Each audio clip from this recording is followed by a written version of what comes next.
warahmatullahi wabarakatuh. Kami dari kelompok 6 ingin mempresentasikan hasil diskusi kami mengenai judul Imperialisme Media dengan mata kuliah Komunikasi Internasional. Dan adapun nama saya Afifah Karina selaku moderator, dan teman-teman saya ada Muhammad Syarudin Ilham dan Diva Yornandes. Baiklah, kami akan langsung saja mempresentasikan hasil diskusi kami mengenai imperialisme media. Pengertian imperialisme media. Imperialisme berasal dari bahasa Latin yaitu imperare, yang berarti memerintah. Pengertian imperialisme adalah sistem politik untuk menguasai dunia bagi kepentingan negara penakluk dengan melakukan penjajahan sekaligus menanamkan pengaruh dalam segala aspek kehidupan di wilayah jajahannya. Menurut Kamus Besar Bahasa Indonesia, imperialisme adalah sistem politik yang bertujuan menjajah negara lain untuk mendapatkan kekuasaan dan keuntungan yang lebih besar. Baiklah, adapun jenis-jenis dan contoh dari imperialisme akan dijelaskan langsung oleh Muhammad Syarudin Ilham. Kepada Syarudin Ilham, kami persilakan. Baiklah, saya akan melanjutkan materi yang disampaikan oleh Karim tadi, yaitu jenis dan contoh imperialisme.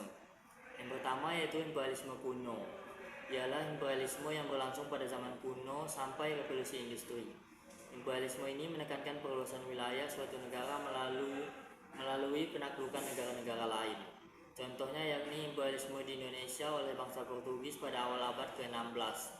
Didorong semangat 3G, bangsa Portugis melakukan penjajahan samudra untuk memburu rempah-rempah.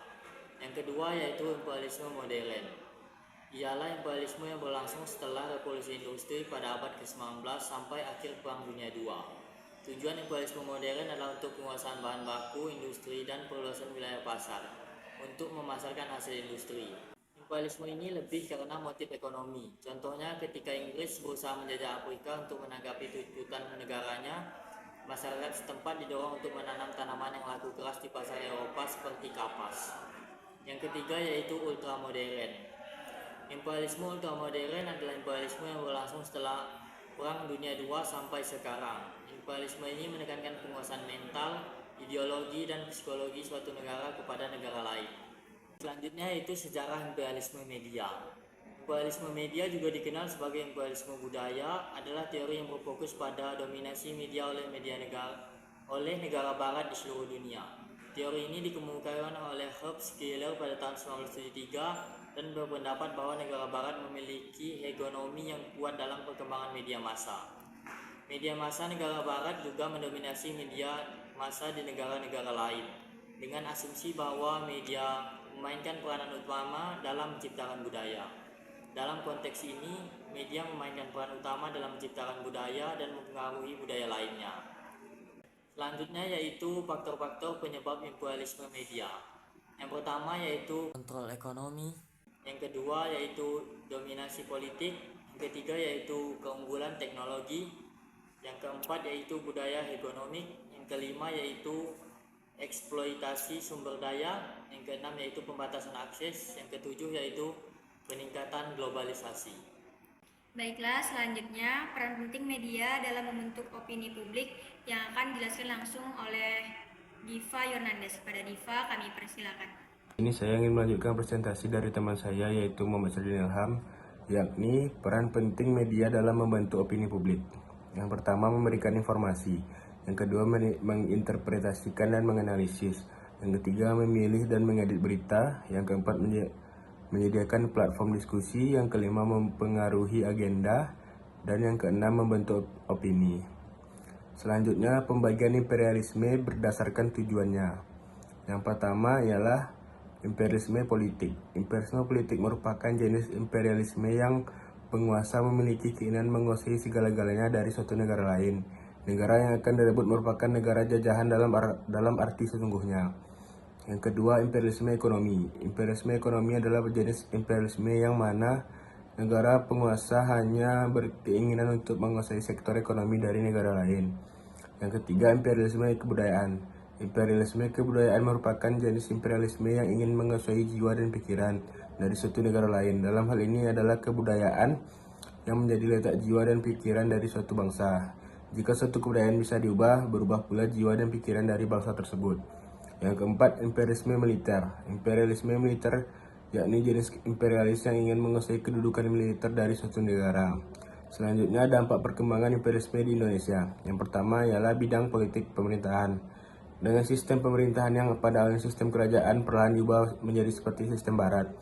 Hal tersebut bisa terlihat dari masa pemerintahan Gubernur Jenderal Daendels yang membagi kekuasaan Belanda di Jawa yang menjadi 9 provinsi serta 30 kabupaten. Dan yang kedua, bidang ekonomi. Tanah-tanah yang pada awalnya milik para raja kemudian dialihkan menjadi milik pemerintah. Hal tersebut tentunya sangat sesuai dengan prinsip awal Belanda yang mana ingin mengumpulkan kekayaan. Pemerintah yang menerapkan sistem pajak dan harga dari penjualan hasil bumi petani juga telah ditentukan oleh para pemerintah kolonial. Dan yang ketiga, bidang sosial budaya. Kedatangan untuk bangsa Eropa sendiri ke Indonesia juga akan berpengaruh pada bidang kebudayaan. Beberapa pengaruh tersebut seperti misalnya dalam arsitektur, cara berpakaian, musik, dan bahkan lainnya. Akan tetapi dari pengaruh bangsa barat ini tentunya tidak diterima langsung secara mudah oleh para masyarakat. Disesuaikan kembali dengan kultur lokal sehingga pada akhirnya memunculkan kebudayaan yang baru. Jadi, kesimpulan dari imperialisme media adalah fenomena di mana kekuatan politik, ekonomi, atau budaya menggunakan media sebagai alat untuk memperluas pengaruh mereka, baik di tingkat nasional maupun di tingkat internasional.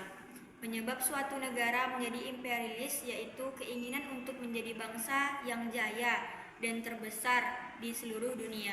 Keinginan untuk mendapatkan kekayaan dari suatu negara, ingin ikut dalam perdagangan dunia, ingin menguasai perdagangan, keinginan untuk menjamin suburnya industri. Teori ini juga menerangkan bahwa ada satu kebenaran yang diyakininya. Baiklah, mungkin cukup sekian presentasi kami pada hari ini. Jika ada kesalahan mohon dimaafkan. Jika ada yang bertanya dipersilakan. Wassalamualaikum Assalamualaikum warahmatullahi wabarakatuh.